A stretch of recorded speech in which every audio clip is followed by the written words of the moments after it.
ഇന്ന് തന്നെ ഡൗൺലോഡ് ചെയ്യൂ. കാണൂ നിങ്ങളുടെ ഫേവറേറ്റ് ഷോസ്. രാധികയെ നിങ്ങൾ രണ്ടുപേരും നന്നായി ദ്രോഹിച്ചിട്ടുണ്ടെന്ന് എനിക്കറിയാം. പക്ഷേ ഇനി അതുണ്ടാവരുത്.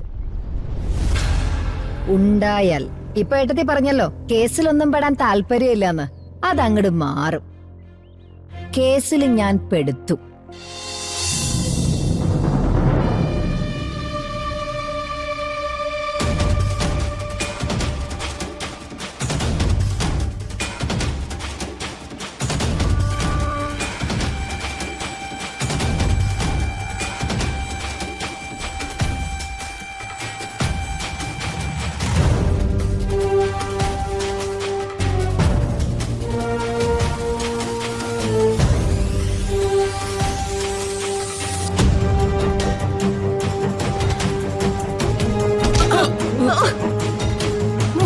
എവിടെ നോക്കിയാടാ നടക്കുന്നേ? മാർക്കറ്റൊക്കെ അല്ലേ ചേച്ചി? എന്തോന്ന് മാർക്കറ്റ്? നേരം വെളുക്കുമ്പോ ഓരോന്ന് ഇറങ്ങിക്കോളും. പ്രായം നോക്കില്ല, പരുവും നോക്കില്ല. ഓടാ അങ്ങോട്ട്. എവിടുന്ന് കുറ്റിയും പറിച്ചു വരുന്നു? ഓടാ.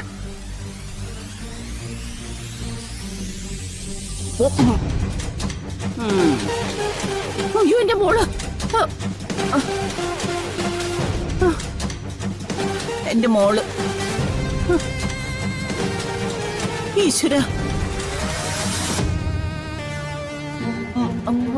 അതെ, നിങ്ങക്ക് മതിയായില്ലേ? ദേ വെറുതെ എന്റെ വായിലിരിക്കുന്ന കേക്കല്ലേ. എന്റെ മോള് മരിച്ചൊന്നും കരുതിയിരിക്കുന്നവരുടെ മുമ്പിലേക്ക് ജീവനോടെ എനിക്ക് അവളെ കൊണ്ടുപോയി നിർത്തണം. ഓ, നടന്നോ തന്നെ നടത്തി കാണിക്കൂടാ. അല്ലെങ്കിലേ ഈ നേരത്തെ എന്റെ കൺമുമ്പിൽ ദൈവം അവളെ കൊണ്ടുവന്ന് കാണിച്ചു തരില്ലായിരുന്നു. ഞാനൊന്ന് നോക്കട്ടെ. ഓ ഇത് വല്ല മെനക്കടായല്ലോ.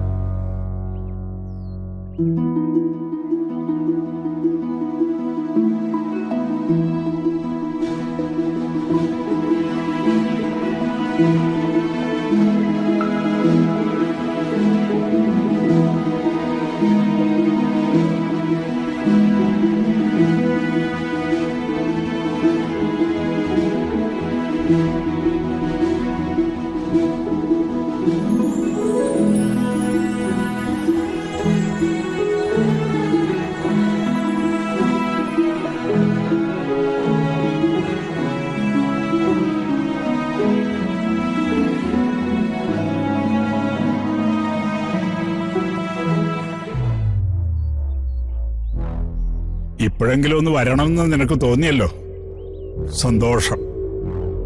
ഓട്ടോ ആയിരുന്നു ഏട്ടാ. ഏട്ടനറിയാലോ കമ്പനി കാര്യങ്ങൾക്കൊക്കെ വേണ്ടി ഞാനിങ്ങനെ പെടാപ്പാട് പെടുന്നത്. നിന്നെക്കുറിച്ച് സൂര്യയ്ക്കും വരുണിനും നല്ല പരാതികളുണ്ട്. ക്ഷേത്രമുറ്റത്ത് വെച്ച് അതൊന്നും സംസാരിച്ചാൽ ശരിയാവില്ല. വീട്ടിൽ ചെല്ലട്ടെ.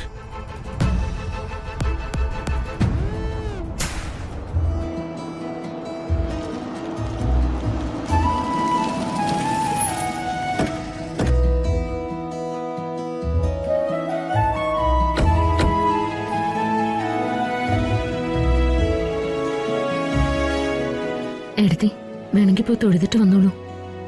ഓ വേണ്ട, ശ്യാമയോട് നിൽക്കുമ്പോ ഞാൻ മാത്രമായിട്ട് പോകുന്നില്ല. എന്റെ വിധി ഇതല്ലേ എടുത്തി. സ്വന്തം മകളുടെ വിവാഹത്തിന് വേഷം മാറി ദൂരെ നിൽക്കേണ്ടൊരവസ്ഥ. എങ്കിലും ഈ വിവാഹം ശ്യാമയെ മനസ്സുകൊണ്ട് ആഗ്രഹിച്ചല്ലേ? അത് കാണാനെങ്കിലും ആവുന്നുണ്ടല്ലോ. അതെ, അത് മാത്ര ഒരേ ഒരു സന്തോഷം. പക്ഷേ അവള് താലി ഏറ്റുവാങ്ങുമ്പോ അവളുടെ തൊട്ടടുത്ത് നിൽക്കണം. അവളെ ഒന്ന് അനുഗ്രഹിക്കണമെന്ന് ആലോചിക്കുമ്പോ മനസ്സ് പെടയ്യ. ഭഗവാന്റെ തീരുമാനം പോലെ എല്ലാം നടക്കട്ടെ.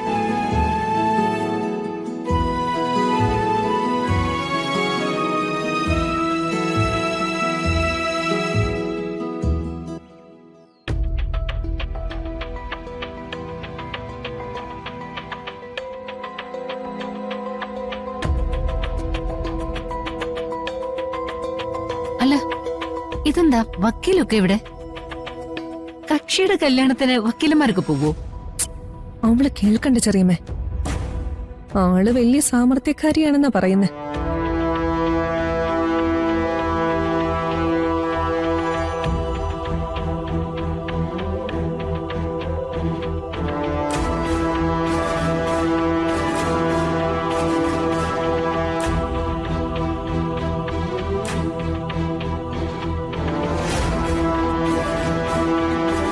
ഇപ്പൊ വരാം.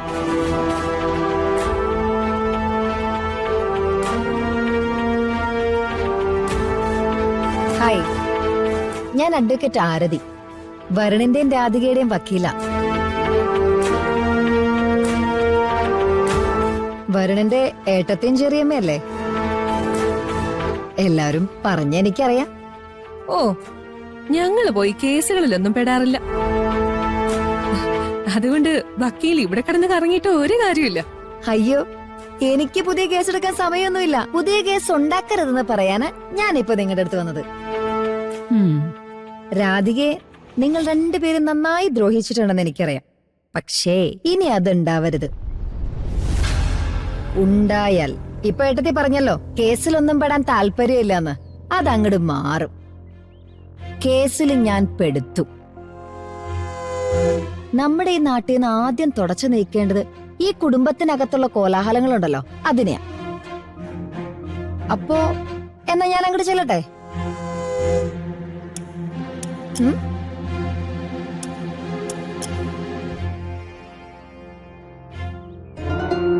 അല്ല യശോദേ, അമ്മ വന്നില്ലേ? അമ്മ ഇങ്ങോട്ട് നേരത്തെ പോന്നു. എവിടെ പോയതാന്നറിയില്ല. ചിലപ്പോ കാവിലോ മറ്റോ പോയതായിരിക്കും. വരൂ ഉടനെ. സുകുമാരിക്കിപ്പോ കുഴപ്പമൊന്നും ഇല്ലല്ലോ അല്ലേ? ഏയ് ഇല്ല. എന്തൊക്കെയായാലും സുകുമാരിയും പ്രിയങ്കയും തമ്മിൽ നല്ല അടുപ്പമായിരുന്നു. പ്രിയങ്ക പോയപ്പോ അത് സുകുമാരിയുടെ മനസ്സിനെ ബാധിച്ചിട്ടുണ്ടാവും. യശോദേ, ഒന്നിങ്ങോട്ട് വരിക.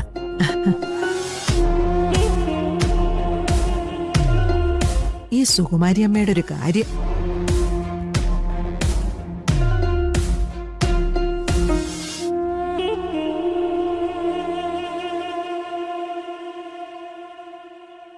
പാവം ഫിദ മേഡം, ക്ഷേത്രത്തിൽ കയറാനുള്ള അവകാശമില്ലാത്തതുകൊണ്ട് പുറത്ത് നിൽക്കുക. നമസ്കാരം. താലി കെട്ടാനുള്ള മുഹൂർത്തം ആയില്ലേ തിരുമേനി? മുഹൂർത്തമൊക്കെ ആകാറായി. പക്ഷേ ഒരു മാറ്റമുണ്ട്. എന്താ? നടയിൽ വെച്ച് താലി കെട്ടാനാണ് ആദ്യം തീരുമാനിച്ചത്. പക്ഷേ ഇപ്പൊ നടയിൽ നിന്നും താലി പൂജിച്ചു വാങ്ങിയിട്ട് ക്ഷേത്ര മണ്ഡപത്തിൽ വെച്ച് വിവാഹം നടത്താനാ ഞങ്ങൾ ആലോചിക്കുന്നത്. അയ്യോ, അതെന്തു പറ്റി? രാധിക എന്റെ സ്ഥാനത്ത് കാണുന്നത് ഫിദ മേഡത്തെയാ. മോളുടെ വിവാഹം നടക്കുമ്പോ ഫിദ മേഡം അവളുടെ തൊട്ടടുത്തുണ്ടാവണം. അതിനുവേണ്ടിയാ ചടങ്ങ് മണ്ഡപത്തിലേക്ക് മാറ്റുന്നത്. എന്റെ മോൾക്ക് കാവിൽ നിന്നവളാ മേഡം. മേഡം അവളുടെ അടുത്ത് തന്നെ ഉണ്ടാവണം. തിരുമേനി, എന്റെ ഉള്ളിന്റെ ഉള്ളില് അവളുടെ അടുത്ത് നിൽക്കാൻ പറ്റുന്നില്ലല്ലോ എന്നുള്ള സങ്കടം ഉണ്ടായിരുന്നു.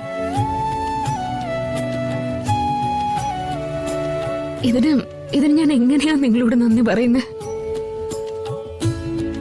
വേണ്ട മേഡം, നന്ദി ഒന്നും പറയണ്ട. എല്ലാം ഭഗവാന്റെ തീരുമാനമാണെന്ന് കരുതിക്കൊള്ള. ഞാൻ കാര്യങ്ങളൊക്കെ ഒന്ന് ശരിയാക്കട്ടെ.